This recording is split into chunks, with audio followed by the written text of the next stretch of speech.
The following is a segment from the Carl King Podcast. If you enjoy this show, be sure to like, subscribe, and send us burritos.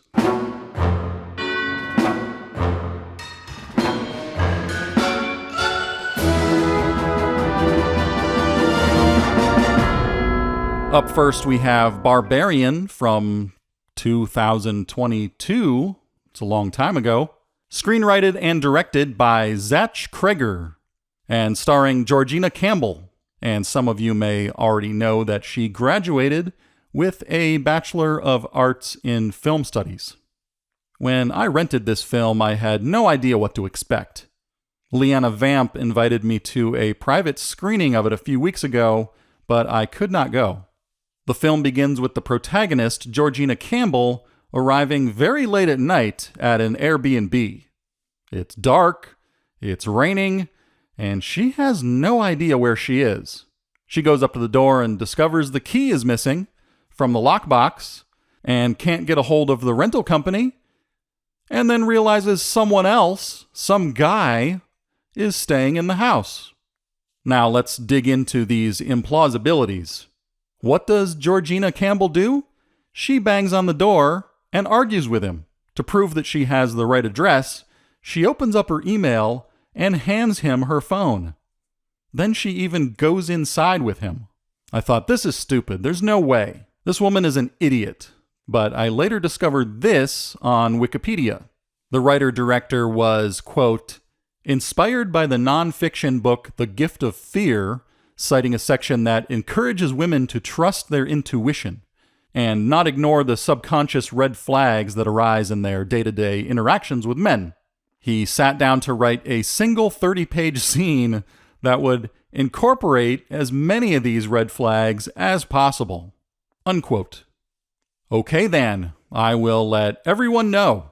Now, I consider myself new to horror movies, but they seem to require the characters to make bad decisions, like always walking backwards into the dark, not leaving dangerous places the first chance they get, and not making sure the bad guy is really dead.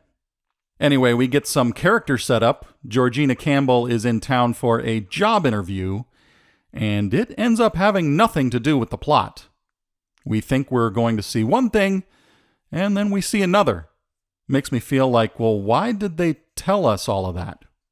A total of 3 victims go into that house, and from that moment onward, nothing about their lives mattered. It was kind of brilliant that the setups are so digressive. The first 30 minutes of setup are completely irrelevant to the actual story. It all gets thrown out. The character played by Justin Long has a Coen Brothers type eccentricity, which lightens the tone. He actually owns the Airbnb, and he stops by to check on the place because he intends to sell it to pay for some legal fees. He goes in and he discovers medieval tunnels and torture dungeons far beneath his property. It doesn't faze him, and since he wants to sell the place, he gets the brilliant idea that he can claim all of that as square footage. So he's down there measuring every tunnel with a measuring tape, seeing dollar signs, and thrilled every time he finds a new room. And he totally ignores the blood-stained mattress and metal cages in the same way that the dude from The Big Lebowski only cares about his rug, or Walter only cares about bowling. Now, why is this movie called Barbarian? I think everybody who watches this movie will wonder that. I was thinking, was it because the mother is named Anne and she lived on Barbary Street, making her Barbary Ann? Or could it have come from scrambling up the letters of Airbnb? Well, the director claims it was just a placeholder title that stuck. Okay then, I will let everyone know. Folks, there are some wild dynamic arcs here. Brilliant sharp turns, like that shocking scene where the bad guy shows up and brutally kills someone. Wow. And then it just cuts to black for a bit. I thought the movie might suddenly be over. I was like, wait, is this a short film? And what the heck did I just see? It was so intense, I had to rewind it and watch it a couple of times. Unbelievable.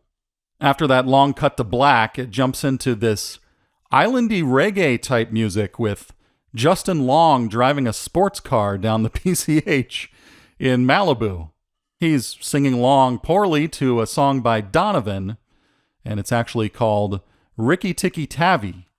I'll put a link in the show notes in case anyone wants to reenact that scene sometime. This was the most shocking and oddly shaped film I've seen since Titane. Yeah, remember that one where a girl gets pregnant from having sex with a car? Well, here's my takeaway / filmmaking lesson from Barbarian. Don't be afraid to crank up those dynamic contrasts and shifts in mood. Like Mr. Bungle, you can just jump from death metal to jazz and back. Just go to extremes, because those extremes will support each other. The lighthearted scenes make the scary scenes even more scary, and vice versa. So I gave Barbarian 5 out of 5 stars on Letterboxd and a little heart.